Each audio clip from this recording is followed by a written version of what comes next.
t'as le mojo, c'est quand tu te sens bien, quand t'es... Enfin, c'est un mot, il aurait dû être pris déjà 5 fois avant nous.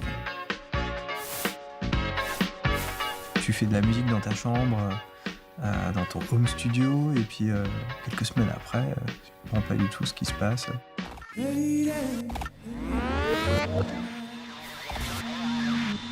On s'est rencontrés à une école de jazz à Paris, l'American School of Modern Music. C'est que j'avais quelques synthés, sampleurs.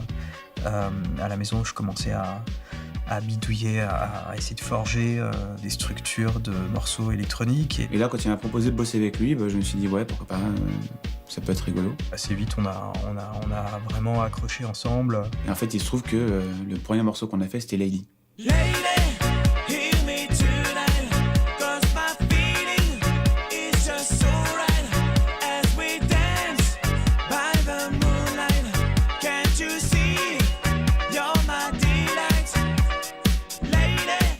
Vraiment un gros hit pop, et paradoxalement on n'avait pas de refrain. Finalement on a fait un refrain instrumental qui est finalement c'est la basse qui prend le devant. Donc la dernière roue du carrosse, quoi, l'inconscience qui est vraiment tout au fond, qui prend le devant.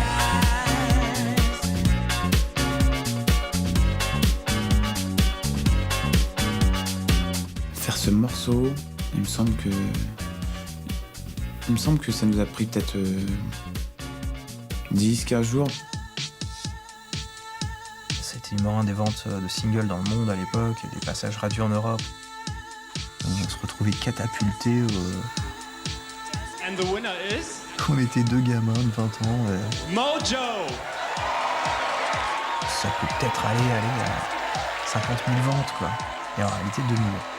C'est un truc de dingue, d'être numéro 1 en Angleterre, surtout quand t'es français. So let's find out who those nominees are. C'était la première fois, et du coup, on avait notre place dans le livre des records pour ça. Yann avait à côté de lui Pamela Anderson et moi Salma Hayek. Enfin, c'était complètement n'importe quoi.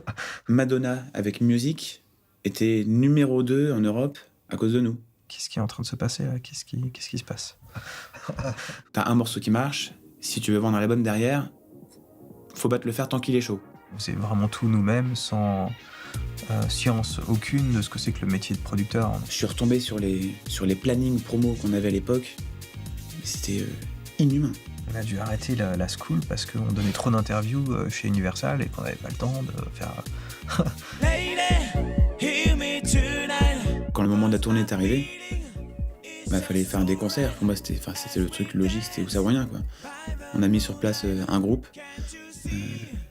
de rock, quoi, c'est-à-dire basse, batterie, clavier, guitare. Beaucoup de gens venaient nous voir, je pense, en se disant qu'ils allaient entendre beaucoup de samples ou nous voir mixer.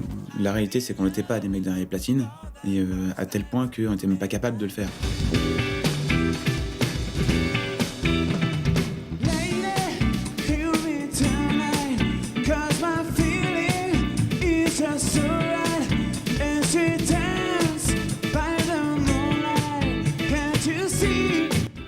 Et je crois que les gens ont été surpris de nous voir débarquer dans cet angle-là.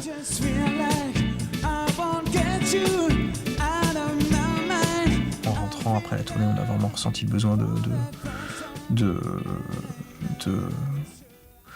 d'arrêter. Mojo, ça reste des souvenirs qui sont fabuleux, qui sont très drôles à raconter, des drôles d'anecdotes, des trucs très extrêmes et tout ça. Et c'est quelque chose qui a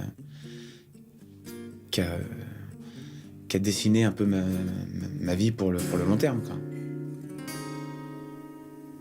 Lady, hear me tonight, 'cause my feeling is just so right as you dance by the moonlight. Can't you see you're my delight?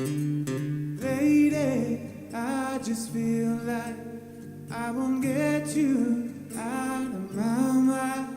I feel love for the first time, and I know that it's true. I can tell by the look